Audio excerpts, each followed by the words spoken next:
I also think if we're conditioning people to think that as an individual, your life is linked invariably to an identity group you belong to, that is dangerous. Because the minute we say that's okay for somebody because we feel sorry for them, or we consider them a victim, or because history has been unkind to them, or they're disadvantaged in meaningful ways, is the minute we green light it for somebody else to think the same way. To the Harbor Grace excursion with the voice to have. Books really saved my life.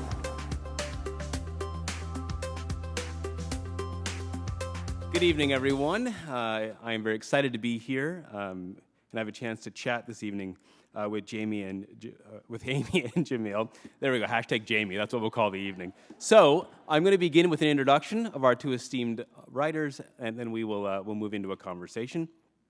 Amy Chua is the best-selling author of Battle Hymn of the Tiger Mother. As the father of 4 daughters, this book stalks my dreams.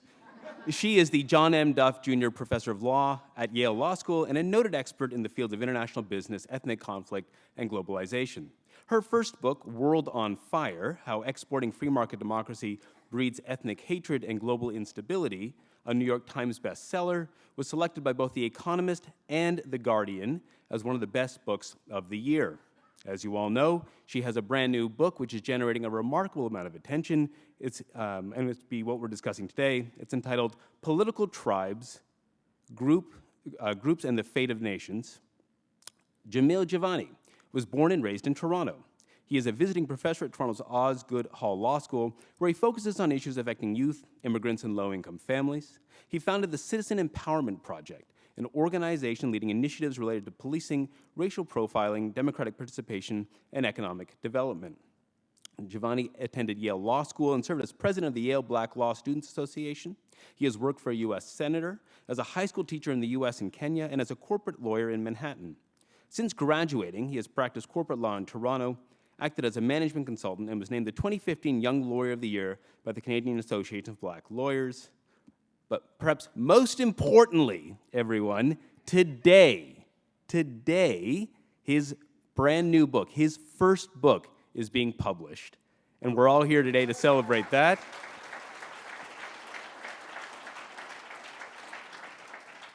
So it's a kind of downtown Toronto 21st century bar mitzvah, I guess you could say. His new book is Why Young Men Rage, Race, and the Crisis of Identity. Ladies and gentlemen, please welcome Amy and Jamil to the stage. As I was saying when we were kind of chatting just in the green room back there before coming on, your books are incredibly timely. And I'm wondering for each of you, kind of in both personal terms and then also in kind of public terms, why this book right now? What led you to write it? What are you hoping for? But where did that start for each of you? I'm curious. Well, Amy. Jamil's is a much more, he has a much more interesting answer to this, so I'll just try to do very quickly. To be perfectly frank, I started writing this book 3 years ago, and it was going to be just a pure foreign policy book. And I was partly doing that because I was kind of sick of only being known as the Tiger Mother.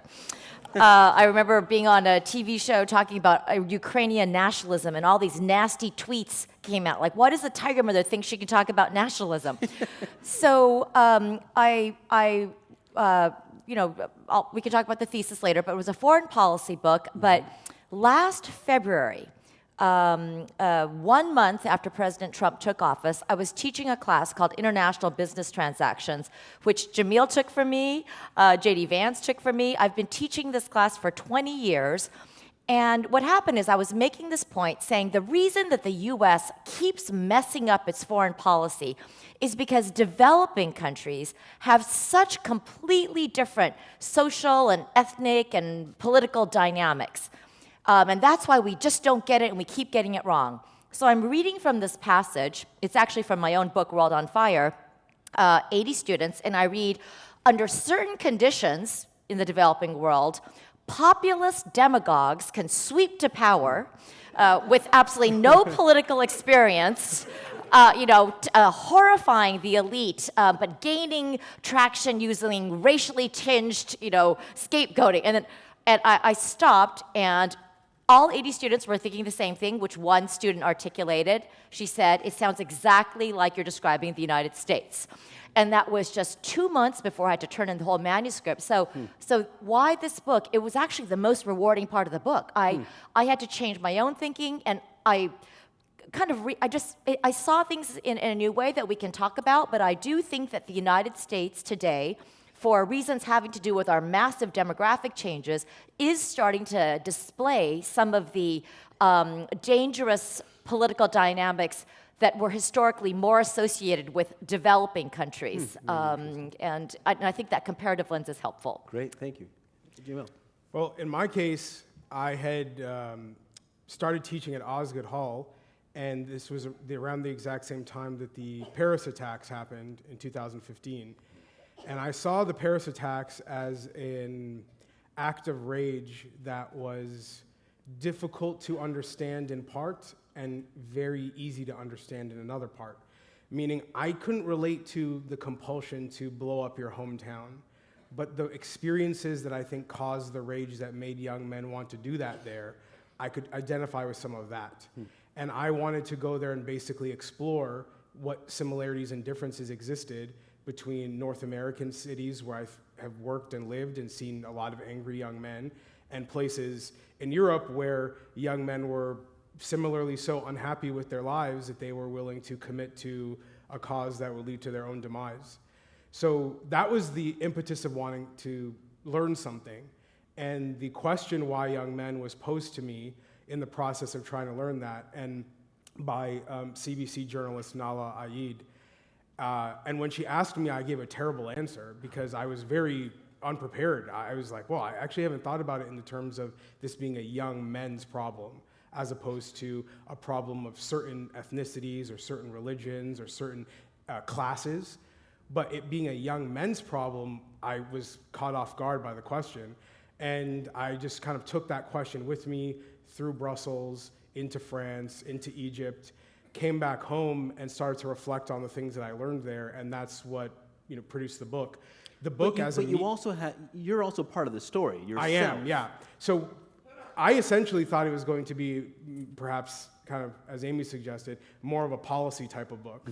And as I was going through it, I had a feeling that I was asking for a certain level of openness and honesty from the young men that I was writing about in Belgium that I wasn't reciprocating as an author.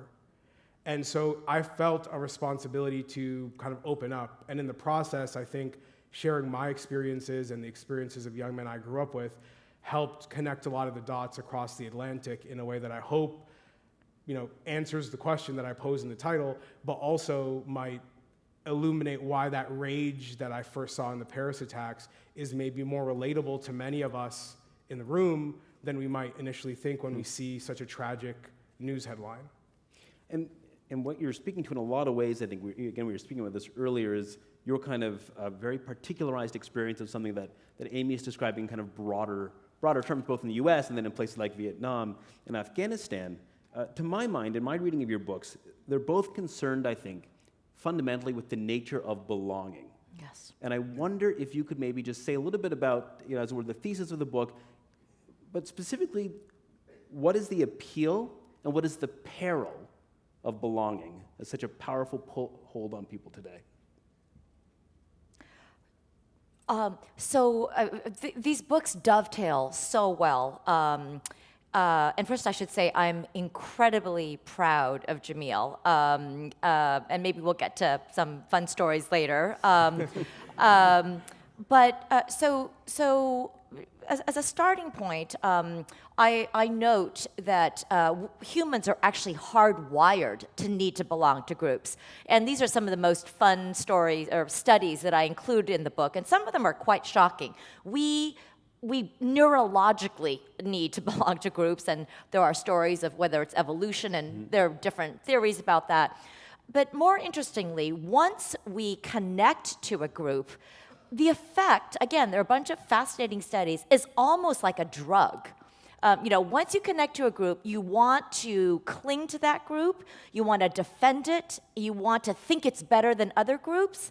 And that's all fine for lots of groups that Jamil and I are not writing about, like sports or even family. But what I focus on is when this, what I call tribalism, this intense group identification where it's really us versus them and I don't care really, when that takes over a political system. And that's when I think is dangerous, because then you see everything through the lens of your own group. And I was thinking more about politics, but I think Jamil really has deepened it, because well, I'm going to let Jamil kind of answer this, because I think he talks about a lot of the groups that I kind of just raise as the most mysterious and the most frightening in some ways. Yeah, well, what I kind of start the book with is talking about role models. And I think when we think about group belonging, a lot of it is because, as young people in particular, are learning for ways to exist in the world. They're learning for how to solve their own problems, how to pursue happiness, how to have a life that's worth living. And the examples they have around them are often from the groups they belong to, whether they be families or your neighborhood or your peer group in school. It's very important as a source of learning how to exist. And sometimes those influences can be very positive, and I think, as you know, most of us in this room are adults, many of whom probably have young people in our lives in some way, and I imagine that we all hope to have a positive influence and welcome young people to belong to groups that are going to teach them good morals and a positive way to exist. But in the absence of adults playing that role in a young person's life is often where I think you find the most tragic pursuit of belonging, where their peer group might actually provide them with a negative way of behaving. And that's where I talk in the book about, you know, gangs as an example or terror cells as an example. But it can also just be a way of looking at the world. There are activist groups, for example, that, while well-intentioned, also contribute to a way for young people to find a way of belonging that is based on anger and divisiveness and hatefulness. We talk about political movements. You know, we talked about, you know, Donald Trump being an example of bringing people to be part of a political movement that is very much based on a lot of those things too. So belonging is, you know, I talk about Jay-Z in the book, and he uses a term where he said he felt that growing up without a father was a gift, because he could look into history, he could look on a street corner, he could look into music and find the ancestors he wanted to inspire him. And that is absolutely true. But there's also the inverse of that, meaning you find people who inspire you to do terrible things. And Jay-Z's actually a great example of someone who has put images of himself out in the world that have inspired people to do great things and also terrible things. And that's the duality of trying to belong to something and to identify with something outside of yourself. One of the interesting, I think, themes of your book is that at one point you reflect that you weren't, let's say, materially impoverished per se, but you were imaginatively impoverished when it came to role models, to narratives that you wanted to perhaps join. And so you're sort of drawn to different kinds of stories. And I wonder if this is a way to kind of get into your own, your connection with each other. I mean, one of the interesting features of your book is that you got to a certain point where there were, as it were, kind of two trajectories for you. Why did your trajectory lead you to Yale Law School as opposed to some of the other possibilities that were there, do you think? And was it the imagination? Like, what fired you up that way? And then I wonder if that could lead Amy into a conversation about how the two of you have collaborated and known each other. So one of the moments I write about in the book where I look back and know that my life could have gone in many different directions is when I was 16 years old and I wanted to buy a gun. And I wanted to get a gun because I had built up this image of myself as a gangster in my head. Like, literally, when I was in careers class in grade 10, I said I wanted to be Suge Knight. That was what I thought my job prospects were. So from my perspective, that's what it was almost like a career move. Like, I was going to get this gun as like a step in the direction I was supposed to go in. And I asked a friend about one. He quoted me a price. He told me, just let me know when you want it. And I went home that night and I just cried. And I spent a lot of time when I was writing the book trying to figure out why, and I kind of came up with two reasons. One was that my mom was the only good thing I had in my life at that time, and her love was everything to me, and I thought that she might give up on me if I had a gun, that she might think I had gone too far, I crossed the line, and the prospect of losing her faith was devastating. The other thing that really bothered me about buying a gun was I felt like I might be validating how police officers treated me. I had been so angry at cops as authority figures, thinking they were going to be, they're stereotyping me, they're harassing me. And yet if I went and bought a gun, I'd kind of be telling them, yeah, you were right the whole time. So that was a moment where I was broken as a person, and I could have gone in so many directions. My self-esteem plummeted. I didn't know what to do with myself. But thankfully, I was still in school. And so what I call in the book a capacity to aspire, which is a concept I learned from New York University anthropologist Arjun Appadurai. The concept is kind of imagine how many paths do you have in front of you? So that way when your life kind of falls apart and you have to figure out what you're going to do next, do you have options? Do you have alternatives? Is a better moral life available to you? I was lucky that I was in school and I had something else I could do with my time. But when I look back at my friends who didn't make the right choices and didn't get into school or didn't get a job that would lead to actual career prospects, many of them, they were not in school. They weren't in a place where they had meaningful employment. There were no other paths. They had moments where they were broken. They came out of jail, and I fought with one of my friends because he was broken and he felt judged by me. And I know in that moment he could have been in a better place, but he didn't know how. He didn't have the tools. He didn't know where to go. And that was one of the fundamental differences between me and other people I knew growing up, is I was lucky to have options. And options I didn't know existed when I thought I was going to be Suge Knight, but when I needed them, they were there. And instead, you get to be one of Amy's students. Exactly. So Amy, I'm It's curious, an Amy, from alternative. your perspective, maybe Yeah. take us from your first sort of encounter through to what Yeah. you would have seen there. Well, you're actually asking a very deep question I know. about why. Because a big theme in Jamil's book and it is almost like there but the grace of God. It's like little things, it came just, you easily could have done something else.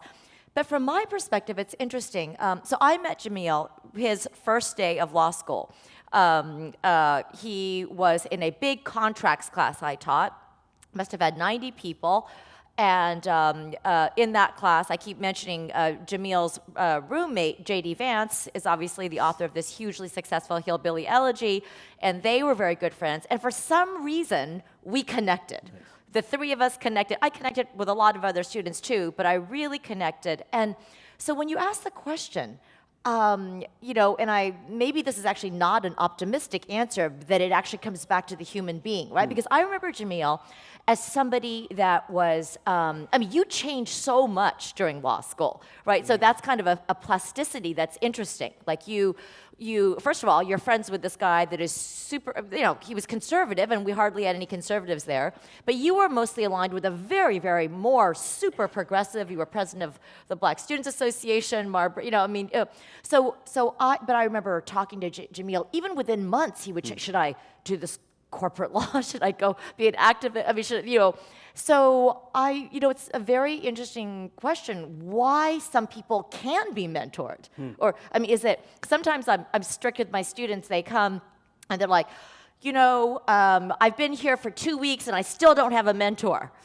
And I've been, I can be tough with my students. I was like, look, nobody has a constitutional right to a mentor. You, like everything else, you have to earn it. Like you have to, so I think, my impression of Jamil is that he was hungry for knowledge, hungry for truth, just something, But it's, I don't know the answer. I want to pick up on two things you said there. The one was the idea of plasticity, capacity for change, but then that other sense is a hunger for knowledge, for truth, which we don't see generally in the situations you're describing in your book, whether it's sort of U.S. foreign policy understandings of other countries, your own experience, let's say, with Venezuela, and all of these different phenomena. But to my mind, the most provocative element of this, and I'm wondering if you've had any responses to it, is when we think about tribes, we'd want to think about, let's say, radicalized terror cells. We'd want to think about angry white Trump voters. But you point out that cosmopolitan progressives are a tribe that in some ways is just as sort of rigid and blind and self-involved as these other tribes, and that they contribute to the very problem that they complain about. Yes. How's that working out so far in terms of responses on book tour? Because that's who you're encountering It on book is, tour, and right? there are the people who come to the book talks. Yes. Yeah, I mean, the good thing is that I put myself in this category. So I don't know how much you know about the United States, but we have this phenomenon that's loosely called coastal elites. And, these are people, first of all, it's a misnomer because they're not all coastal. We're referring to kind of urban people. College towns. Yeah, college towns. And it's also not elite in the sense of necessarily being wealthy. Again, but it's a multicultural, cosmopolitan, typically progressive group. Pretty much exactly this room. Everybody in this room. And yes, I do say that a lot of us who are like to think of ourselves as the opposite of tribal. Because the Enlightenment values were, in a way, about overcoming tribalism, religious wars and ethnic warfare. So these great principles, individualism, the rule of law, democracy, markets, are supposed to be universalist. But yes, I do say that one thing I think that really contributed to the election of Donald Trump is that a lot of these people who perceive themselves as extremely open-minded and cosmopolitan citizens of the world are in fact among the most tribal people there are. It's a very judgmental group, and guess what? It's a very difficult tribe to get into. Because to be somebody that really appreciates people in Paris and even Kenya, you probably have had to travel there or at least meet people, right? So it's actually, there are a lot of people in the middle of America that have never taken a plane. Right. And people in my crowd forget about this. A student of mine actually was upset. A small group student. The teacher said, "Where did you go? Where's your favorite vacation place?" And everybody's talking about, and he had never been on a plane outside of his state. And that was actually a weird, in a sense, more of a minority. So. Yeah. Also, they have to like kale. Kale is a great barrier to entry into, I think, this tribe. I guess I want to switch gears a little bit, and I'd like you perhaps, Jamil. One of the interesting things in your book is, you made the Suge Knight reference, but a kind of the deep appeal of a certain kind of aggressive urban hip hop culture, and yet this would be just as appealing to white middle-class suburban kids. But you kind of framed this as kind of a problem. So why does explain to me what the cultural appeal would have been, and then what the difference is if, as it were, a large demographic of young people consume the same kind of TV and music, but why was it so problematic for you? Yeah, well, one thing I learned in my first semester at Yale was the rappers that I looked up to as like serious thinkers and philosophers and leaders were a joke to a lot of my classmates, who they would make fun of them as if they were just kind of like simple, cheap pop culture. And it was a really hard thing for me to get used to because I grew up looking to rappers as idols and heroes. And a big part of that was when you look back and kind of the context I grow up in. So I'm in Brampton, in a part of Brampton near Shoppers World, if you might be familiar with Brampton, where all the houses were brand new. Everybody who lived there, for the most part, had either just moved to Canada or the children of people who moved to Canada. And we were, and I would say probably half of our community was Sikh and the other half were from various Caribbean countries. And we were trying to figure out, what does it mean to exist in Canada in this new place where all the houses are younger than us, and we had no one older than us to really show us what it looks like to be a Sikh Canadian or Black Canadian or Trinidadian Canadian or whatever it might be. So, and in many cases, in my friend group in particular, there were also no fathers around. So, which added another layer of kind of missing the links that kind of connect you to the next generation that can then show you how to exist in the world. So we wind up in this situation where, DMX and Allen Iverson and Tupac and Big E, and they wind up being the placeholder for us. They wind up being the only older black men that we saw every day. They were the only ones that we could see that had money and a good life, and they seemed happy and said, well, we want to have those things too. And they showed us how to get them in their way. So hip hop meant something very serious to us. It was a way of almost an initiation into manhood. And I think that for people who only know hip hop as a way of having fun at a club or listening to, a catchy song, or listening, in a place like Toronto where, we have someone like Drake who's an ambassador for the city, but there are people who think about hip hop in very different ways. And I that's how I view hip hop. And as I've gotten older, I've been able to appreciate it as, an art and kind of distance myself from it in that way. But it's not easy to do when I still, when I see like Jay-Z on TV, there's a part of me that's still, I'm like, that's Jay-Z, like I'm still, I still look to them as an example for how to be a leader and how to be an adult. And that's why like Jay-Z's last album where he raps about being a father and being married to Beyonce and kind of like boring stuff that, like real life stuff, it meant so much to me because it's kind of like that's where I hope we get to, is that these guys can now show us how to be responsible members of the community. Jay-Z at the Home Depot. That exactly, yeah. Saturday. So, heard it here first, everyone. Your last point, I think, gets me to one of the more interesting phenomena in your book, Amy, and it's a reference near the end to kind of cycles, kind of being trapped in certain cycles of political division, of kind of failing trajectories and vocations for young black men, let's say in what you're writing about, and you kind of pose the question at the end, how do we get out? And then you told me backstage that you had one way to respond to it, and then you chose not to. I wonder if you could just reflect a little bit on that question, and maybe even something like the story that you tell of Giovanni near the end. Very interesting story, I thought. But is there a way out at scale, let's say? So now my book is a little bit complicated because half of it is really about why the United States has messed up its foreign policy, and I say that we have been spectacularly blind to the group identities that matter most to people on the ground, whether it's Sunnis and Shias in Iraq or the Pashtuns and Uzbeks in Afghanistan. But then I say we elites have been similarly blind to these incredibly important group identities and why they have so much pull, as Jamil is talking about.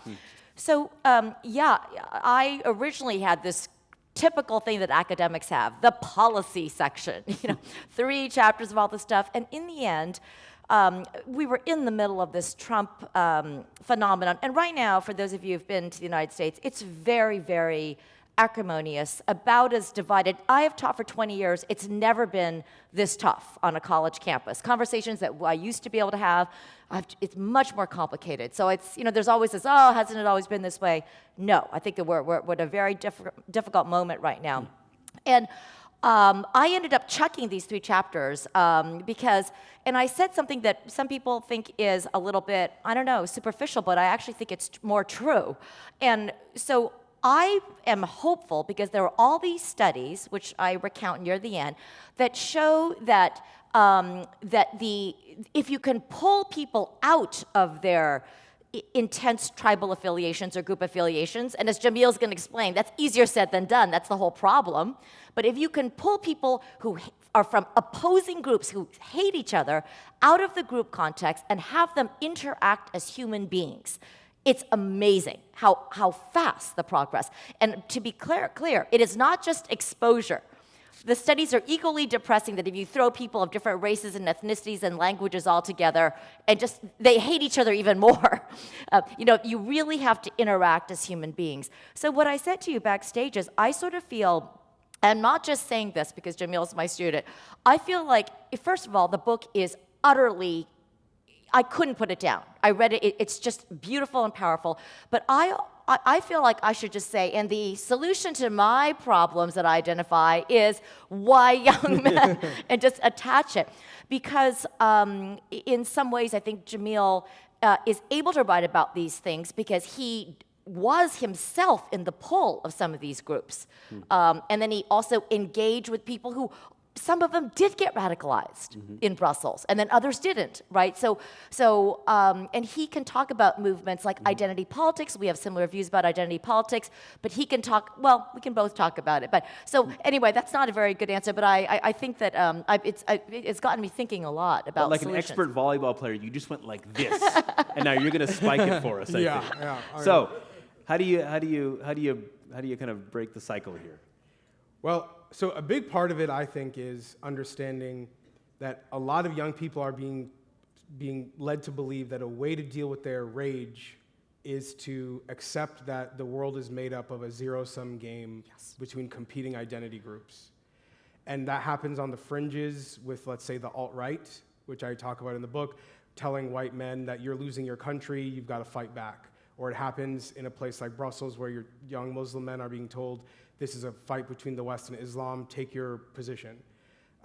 But it also happens in more well-intentioned ways. When I talk about Black Lives Matter, for example, in the book, I talk about writers who've discussed Trump voters. And in cases where we are actually inadvertently, perhaps, and I hope inadvertently, furthering the idea that you must be loyal to the certain political ideas if you have a certain racial identity or religious identity, and consequently, you must fall in line and fight in this zero-sum game. In my view, that is something we have to resist at every level. And the extremists out there are easier for us to point at and say they're getting it wrong.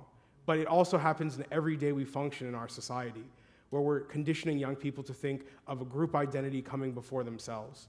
And the ways we can disrupt that and encourage young people to find their own voices, speak for themselves, make contributions to the world based on what they feel is right and just, that is, in my view, the way we fight back against tribalism. And there are ways I talk about in the book that is better accomplished. For example, more adaptable and localized school models, for instance, that can adjust to the needs that young people in a particular school district have. Or I talk about President Obama's My Brother's Keeper initiative, for instance, which was focused on identifying common experiences young men must go through, milestones in their lives, where if they go through those things, they're going to be healthy, and they're going to have a productive life, and they're going to not hurt people. And that transcends whatever racial or religious differences exist. Being able to think about constructing a society where we advance goals like that is how you meaningfully fight back against tribalism. What we see far too often is we see some types of tribalism as being worse than others, and then we make excuses for ones that we feel are easier for us to identify with. And what that does is it creates a complicated world where everybody seems like a hypocrite. And we all, as people, we're flawed people. But the truth is that we have to take a principled stance on a lot of this stuff. And I see that as slipping in many cases. And we really do need to set a moral standard that I think we can point our young people to. Can well I? said. Yeah. So this is where we could talk about this probably with people in this room too. I could talk about this for hours, right? And we have minor. I don't even think they're disagreements, but we're coming at these problems from a different place. So just like Jamil, I'm very critical of a lot of what is called identity politics. I also think that these terms get weaponized. They often start off as something very important. But I don't know how Jamil comes out here. Half the people always want to figure out which side I'm on so that they can either retweet or attack you. And I am not in. There's a kind of a new school right now. Mark Lila. It's more. We need, and I think Jamil is very more moving there. It's like we got to get back to individualism. All this group identity stuff is really very destructive, and I know exactly why. Most of my book is very critical of that. But I introduced this idea of America and actually Canada as a supergroup, which ideally is a country where you can have a very strong overarching collective identity, America, but also have these subgroup identities. So the way I'm a Croatian American, I'm a Libyan American, and I think that where we come together is that what I've seen is that these group identities have hardened and multiplied, and they've gotten to be epistemological in the sense of you can't speak for me because you're not a woman. You can't understand me because you're not Asian. You can't, it's the boundaries, and we're losing that sense of connectedness. So as somebody that draws enormous strength from my own ethnic background, I think it's very kind of impossible to tell people just to shed their what we call identity, their group identities. That's not what you're saying, right? We're just talking about when it gets the politics part of it. So a little complicated, I think. So how I would frame it as there's a concept called linked fate that I think is important to understand, which is a concept that says you see your individual success, your destiny, your future tied invariably to your race or your gender or some identity group you belong to. That is where it gets to a point of it being an extreme problem, in my view. Look, I have a complex identity, right? My father is a Black Kenyan, my mom's an Irish, Scottish Protestant. I'm very aware of, how complex our identities are as people. And certainly it would be, a fool's effort to try to dismiss that as being meaningful to people. And I also know that in order to solve problems in our society, we do need to desegregate at times. I spent 5 years on the board of directors of the Children's Aid Society here, trying to understand why 40% of the kids in care are Black, but only 10% of the city is. I mean, that's a real reason to look at identity. I don't dismiss it. But I also think if we're conditioning people to think that as an individual, your life is linked invariably to an identity group you belong to, that is dangerous. Because the minute we say that's okay for somebody because we feel sorry for them or we consider them a victim or because history has been unkind to them or they're disadvantaged in meaningful ways, is the minute we green light it for somebody else to think the same way. I see in having these conversations, there are people who will accept almost everything I say in my book, except when I apply it to a young white man who might be motivated by the alt-right. The kind of empathy that I think is important for young men generally, I don't deny to anyone. Because I know from my own life that if everyone gave up on me, the minute I could have been a better person, I wouldn't have anywhere to go. And I don't want to deny that to any young man. So I don't pick and choose who deserves a second chance, nor do I think that some people are necessarily morally flawed till the end of time just because I don't share an identity with them. And that's what I'm trying to get at when I say this is not about linking individuality invariably to a group identity. You can be an individual and also have loyalties and responsibilities to a broader community. Those two things aren't in contrast with each other. Very well. So maybe one more point, Amy, and then we're gonna turn to some audience questions. Oh, I was just going to say this is incredibly powerful, and I agree 100%. And this is also the problem that I see on college campuses. It's various. Sometimes it's again these terms just make it worse, like free speech, and then But I agree with Jamil. What I've seen recently is. They'll be almost like ringleaders. This is the position, this is the left's position and this is the right's position. And I like this link fade idea. There'll be people, but I have a nuanced view. I half agree with this, I half agree with that. It's almost like a bullying effect now. Like if you don't agree completely with this, you get shamed on the wall and it's back to your sense of belonging.